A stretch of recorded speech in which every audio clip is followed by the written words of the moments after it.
Le nouveau décret numéro 2014-483 du 3 septembre 2014 a changé la dénomination du secrétariat national à la gouvernance et au renforcement des capacités SNGRC en secrétariat national au renforcement des capacités en abrégé SNRC. Ses attributions, son organisation et son fonctionnement connaissent également une évolution. Ses missions ont été recentrées sur la problématique du renforcement des capacités. Depuis sa création, ce sont au total 4 décrets qui ont régi à ce jour la vie du nouveau secrétariat national au renforcement des capacités. Ce sont les décrets du 7 juillet 1999, du 9 mai 2002, du 12 octobre 2010 et le dernier, celui du 3 septembre 2014. Le secrétariat national au renforcement des capacités demeure une administration publique autonome placée sous l'autorité du Premier ministre. Les principales attributions du secrétariat national au renforcement des capacités sont élaborer et mettre en œuvre la stratégie nationale de renforcement des capacités conformément au programme de développement économique et social du gouvernement, coordonner au plan national les activités de renforcement des capacités, assurer la coordination opérationnelle des interventions des partenaires au développement pour toutes les questions liées au renforcement des capacités. L'organigramme du secrétariat national au renforcement des capacités se présente comme suit.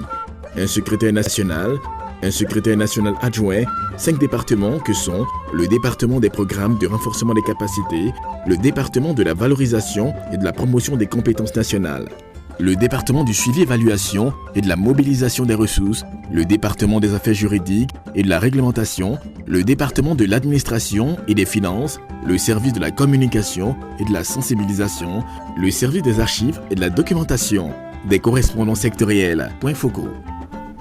Le secrétariat national au renforcement des capacités a à son actif de nombreuses initiatives dont les principales sont la création en 2000 du centre d'éducation à distance avec l'appui technique et financier de la Banque mondiale.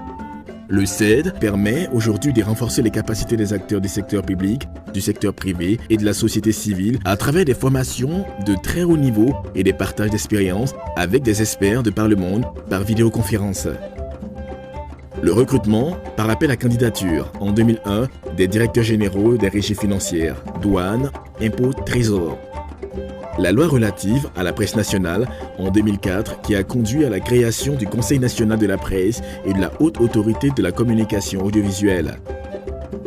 Le plan de réforme des systèmes judiciaires et pénitentiaires en 2010, devenu en 2013 document de politique sectorielle du ministère de la Justice. Le plan national de bonne gouvernance et de lutte contre la corruption, PNBJLC, en 2013. La réforme du dispositif institutionnel et juridique de lutte contre la corruption actée sur la prise de l'ordonnance numéro 2013-660 relative à la prévention et à la lutte contre la corruption et les infractions assimilées et l'ordonnance numéro 2013-661 fixant les attributions, la composition, l'organisation et le fonctionnement de la Haute Autorité pour la bonne gouvernance. L'application de ces ordonnances a permis à la Côte d'Ivoire de bénéficier du threshold dans le cadre du processus d'éligibilité au Millennium Challenge Corporation MCC.